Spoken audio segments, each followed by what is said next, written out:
Oi,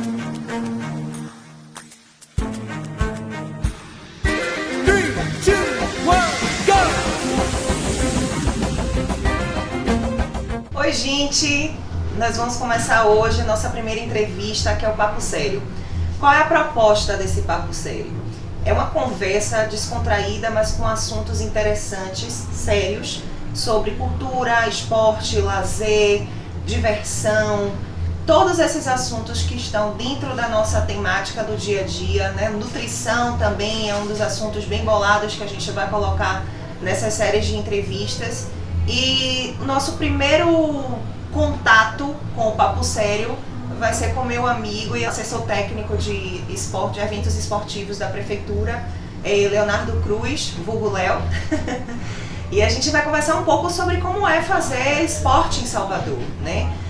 A gente vai trazer mais essa brasa para a sardinha da corrida. Então vamos falar um pouco mais sobre corrida de rua, porque é um esporte que tem mais adeptos, é um esporte que eu estou inserida também e a grande maioria dos meus amigos, é um esporte que fomenta muito mais os investimentos, mas isso não quer dizer que a prefeitura também não tenha um espaço para outros esportes, ok? Então assim, a gente vai dar oportunidade para ouvir um porta-voz de eventos esportivos de Salvador, assim como ouvir a opinião de um atleta que está tanto na parte burocrática quanto na parte prática da questão das corridas de rua, tá? Então, para começar, eu vou apresentar para vocês nossas primeiras 10 perguntas e 10 respostas com o amigo Léo Cruz. E aí, Léo? Bom dia, gente. Eu sou Leonardo Cruz, sou assessor técnico da Diretoria de Esporte da Prefeitura de Salvador.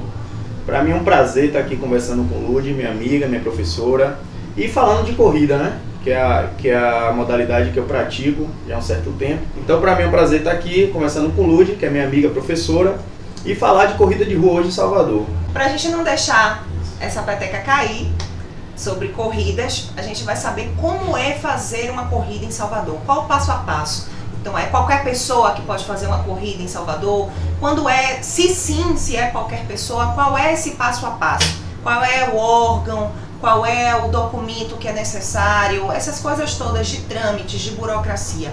Como que começa uma corrida, né? Como é que nasce para fazer uma corrida em Salvador? Bom, hoje qualquer pessoa pode fazer um evento esportivo, seja ele de corrida ou qualquer outro segmento, qualquer modalidade. A prefeitura tem um órgão chamado CLE, que é a Central de Licenciamento de Eventos, e esse promotor de eventos, organizador, deve apresentar o seu projeto. Então, no primeiro momento, é a apresentação do projeto e o cadastro desse evento. De que forma? Levando o projeto, ele vai pagar uma taxa de R$45, que é o DAN, que chama taxa de expedição, e essa taxa vai ser anexa junto com o projeto dele, e aí sim entra no sistema da prefeitura. Entrando no sistema da prefeitura, esse promotor de eventos terá um apoio institucional mais adequado. Léo, e aí para a gente dar continuidade a tudo isso, é bem interessante a gente saber quais são os órgãos que estão ligados, né? Então, assim, a gente sabe que tem uma estrutura de limpeza, que tem uma estrutura de banheiro químico, a gente sabe que tem estruturas de trânsito, de polícia. Então, assim, dentro do suporte de corrida de rua em Salvador, e acredito que isso também esteja ligado em outros esportes que envolvam espaço público, né? Então, assim, quais são os órgãos que estão? E isso paga, a gente tem permit, a gente tem a Federação Baiana, não é isso? Sim. Então, assim, eu sei mais ou menos como funciona a coisa, mas não sei quais são os órgãos de fato que a gente tem que procurar. É necessário mesmo ir em cada um deles ou existe um centro que possa ser distribuído isso?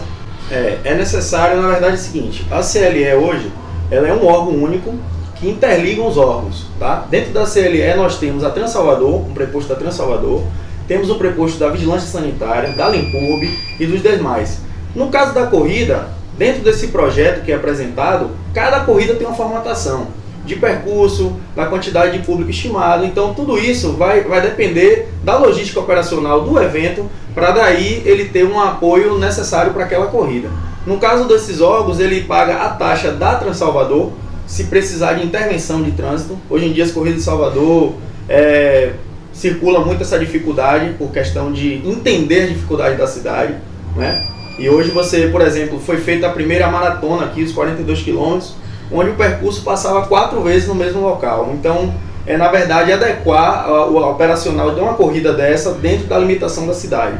Né? Mas paga sim umas taxas que envolve todos os órgãos, e lá mesmo na CLE, apresentando esse projeto, ele vai ter todo o suporte desse mesmo órgão, de todos os órgãos no mesmo local. Ou seja, não precisa se deslocar em vários locais para ter essa acessibilidade. Um único órgão que ele vai ter que, depois da CLE, passar é na FBA. E eu aproveito e deixo aqui meu abraço ao professor Og Robson, que é um parceiro da prefeitura. Ele também que é educador físico, entende muito de corrida de rua e está fazendo o máximo para estar ajudando a prefeitura e os promotores. Então, a FBA também ajuda a orientar esses promotores e organizadores de eventos, né? E até identificando, na verdade, junto com a prefeitura, essa estrutura da prova. Se requer uma hidratação adequada naquele momento, a quantidade de pessoas, aí sim, a OG libera o permit e isso facilita bastante. Pronto, então para resumir esse processo, a gente procura a CLE, uma pessoa comum pode fazer, isso. Procura a CLE, na CLE ele vai ter os prepostos dos órgãos interessados, né, na liberação da corrida, e a única coisa fora desse órgão é a FBA, que conta com o OG, que é muito solícito e que consegue resolver esse problema todo. Problema não, né? Esse evento bacana. E aí vem uma terceira pergunta que está justamente relacionada com o tempo dessa burocracia. Então, assim, qual a antecedência que você acha razoável para entrar com esses processos? Isso é resolvido com lentidão, com morosidade, ou as coisas se desenvolvem com mais fluidez? Olha, Lúcia, essa é uma pergunta que a gente fala com a prefeitura, a gente tem uma certa dificuldade, porque tem que ser no mínimo 30 dias, mas hoje em dia é muito complicado. Hoje o solicitante, o promotor, o organizador, enfim, ele leva uma corrida, muitas vezes isso acontece muito, com 10 dias de antecedência da data que vai acontecer o evento. E isso às vezes também atrapalha um pouco a parte operacional da prefeitura, em estar atendendo de forma correta.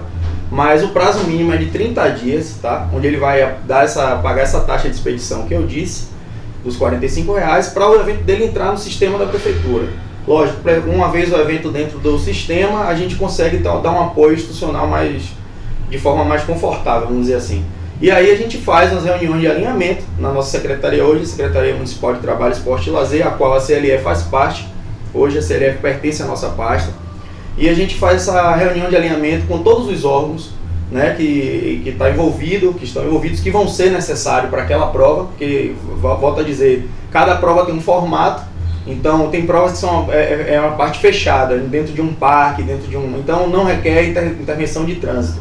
Então, automaticamente, a Transalvador está liberada disso. Mas a gente faz essa reunião de alinhamento na Centel, convida todos os órgãos, com o preposto, o solicitante da prova, o organizador, enfim, o promotor, e lá é tirado todas as dúvidas. Eles expõem as dificuldades, né? E aí o sistema operacional de Transalvador, de Limpurbe, onde vai estar instalado o banheiro, onde vai ter intervenção de barreira com viatura, o horário que começa a montagem da prova, o horário que termina, né? Todo o horário, a duração total do evento, tudo isso a gente se preocupa e faz esse elemento, até porque outras pessoas precisam de mobilidade e não estão inseridas nesse contexto. Então, a quarta pergunta vem sobre a estrutura de uma prova, né? Então, assim, o que é a estrutura ideal para acontecer uma prova em Salvador? Assim, o que é que a prefeitura exige que tenha dentro dessa prova para que a gente possa considerar uma prova ideal em termos de estrutura? Bom, aí eu volto a falar do nosso professor Og Robson, que é um parceiro nosso, volto a dizer, e Og tem colaborado muito com a prefeitura em relação a essa orientação prévia, né? Que ao liberar o permit hoje para uma corrida de rua de Salvador, em Salvador, Og identifica todos os pontos críticos, os pontos chaves, que é se a corrida tem ambulância, se a corrida tem aquele ponto de hidratação necessário para aquela prova. Uma corrida de 10 km tem que ser no mínimo 2 pontos de hidratação, né? E essa dificuldade prévia, na verdade, precoce de identificar, é justamente entender as dificuldades daqui da cidade. Cada cidade tem a sua limitação e a federação só libera o permit com essa prova, esse projeto, dentro da regularidade que a prefeitura exige. A quinta pergunta é uma questão mais bastidores, né? Uma pergunta mais bastidores em termos da prefeitura com o organizador do evento. Existe uma relação de responsabilidade, divisão de responsabilidade, caso aconteça algum problema numa corrida. Então, assim, quem é responsável pela corrida? Existe uma coparticipação de responsabilidades? Existe coparticipação de lucros também? Por exemplo, eu faço uma corrida muito grande, tenho milhares de pessoas participando, 5.000 pessoas participando, a prefeitura ganha financeiramente com isso? Ou se alguém passar mal dentro de uma corrida e vir a falecer, a prefeitura também responde com isso? Qual é essa relação de responsabilidade da corrida com o promotor de eventos? Bom, é bom deixar claro que a prefeitura ela auxilia a empresa, né? Hoje em Salvador é muito comum diversas empresas de outros estados virem aqui fazer corrida, percorrem o Brasil inteiro, na verdade, realizando provas, e são pessoas que têm experiência bastante. Já em outros casos, tem a galera de marinheiro de primeira viagem, vamos dizer assim, que vem organizar a prova e aí acha que é só fechar a rua e liberar para o povo correr. Na verdade não é assim. E hoje a prefeitura tem esse discernimento e trabalha junto com a federação justamente para identificar se esse projeto está adequado para aquele evento. Né? E no projeto precisa ter um médico responsável, que a FBA exige para liberar o permit. Esse médico vai assinar e atestar que está tudo ok. E vai ter presente uma ambulância, no caso que você citou de uma pessoa passar mal. A prefeitura é isenta disso, a prefeitura apoia institucionalmente, tá? O evento, quando não é da prefeitura, a prefeitura está apoiando justamente com essa parte operacional. Então é a responsabilidade inteiramente do organizador. Então, só para a gente fechar esse ciclo dessa pergunta, a prefeitura não tem responsabilidade nem quanto à estrutura da prova em relação a pontos de hidratação, essas coisas. Faz-se as exigências necessárias. Se a empresa cumpre, termina ali o ponto de responsabilidade fiscal, ou fiscal no sentido de orientar e predizer, né, o que seria necessário para aquela prova. E fora aquilo, durante e depois da prova, a prefeitura já não tem mais nenhuma responsabilidade com aquilo, é isso? Isso, correto. A prefeitura, na verdade, apoia a desenvolver, né? No dia lá, a questão ela paga a taxa da Transalvador, e a Transalvador se faz presente nos eventos, com o seu efetivo, solicitados, banheiro químico, toda a estrutura. Mas essa parte de responsabilidade é total do organizador.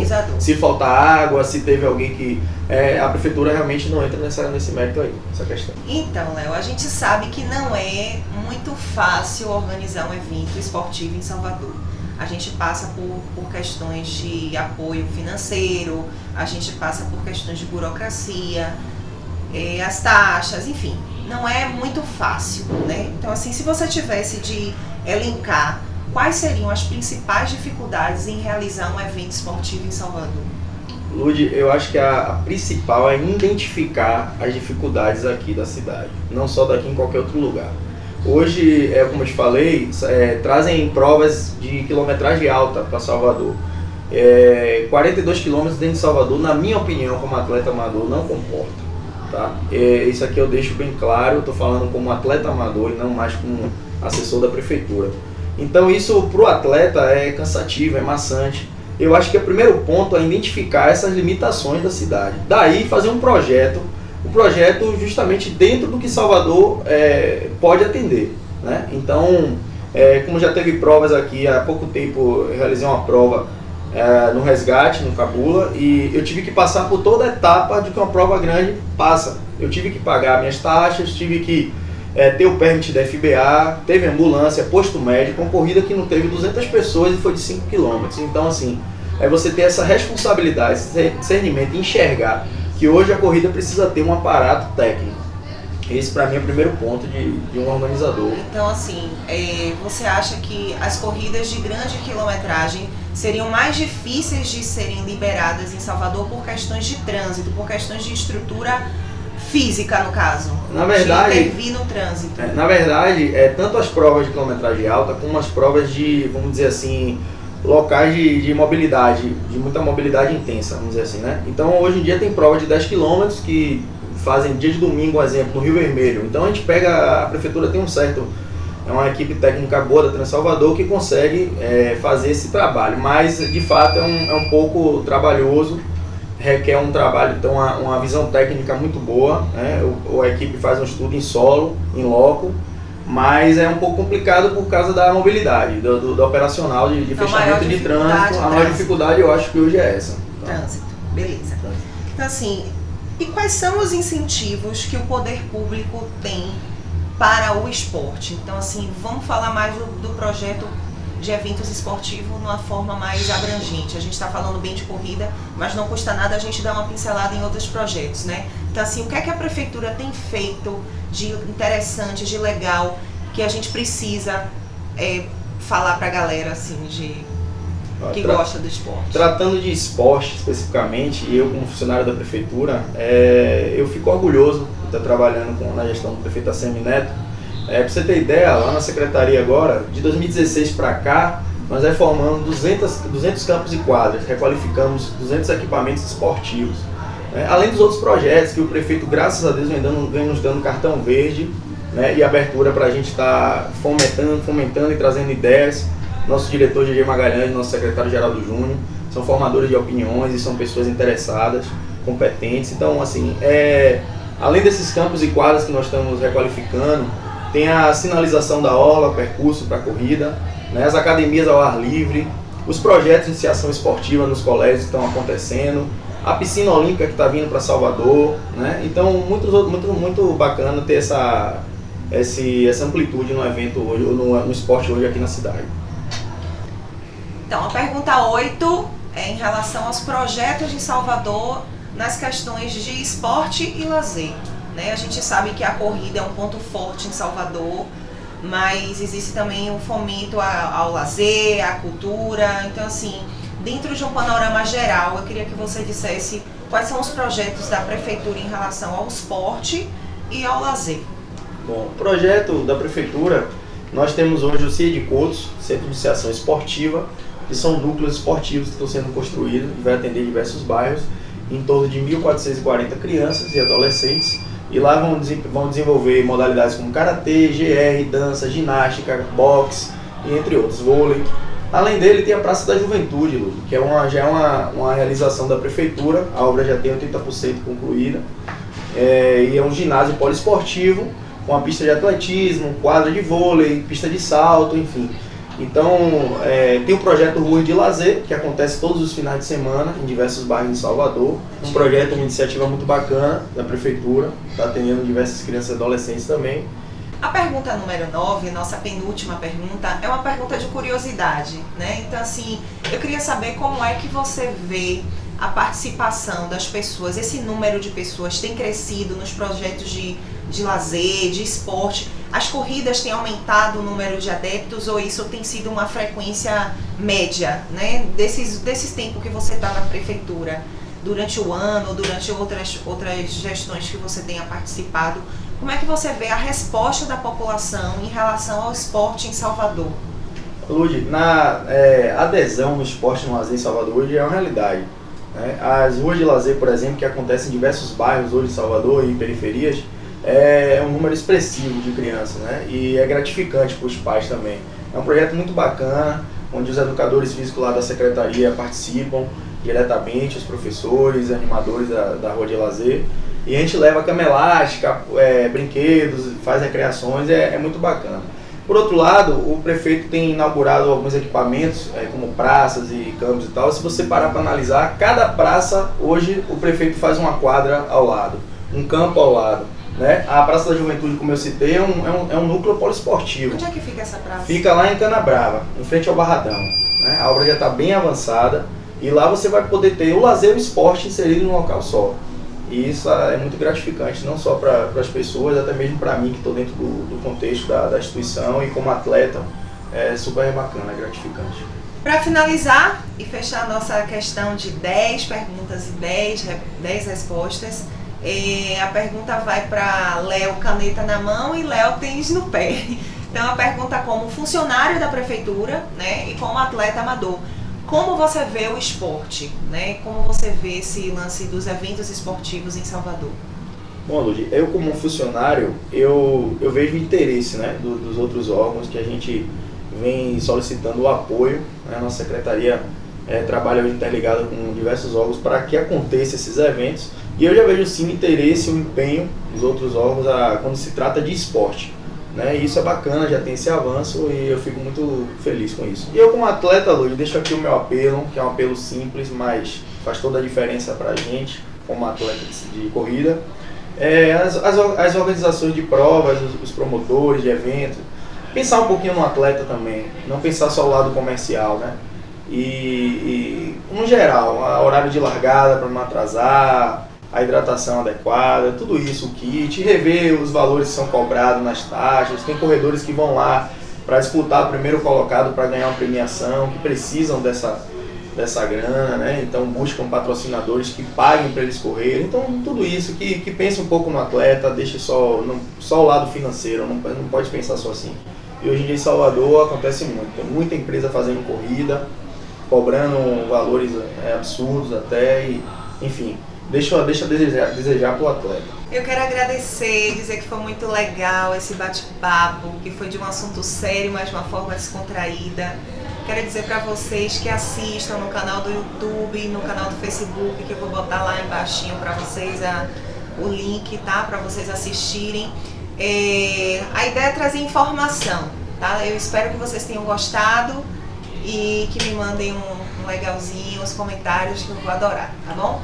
Beijão, obrigada. Luz, eu agradeço ter participado do canal Papo Sério. Espero ter colaborado, tirando as dúvidas, e estou à disposição para qualquer outro momento. Obrigado.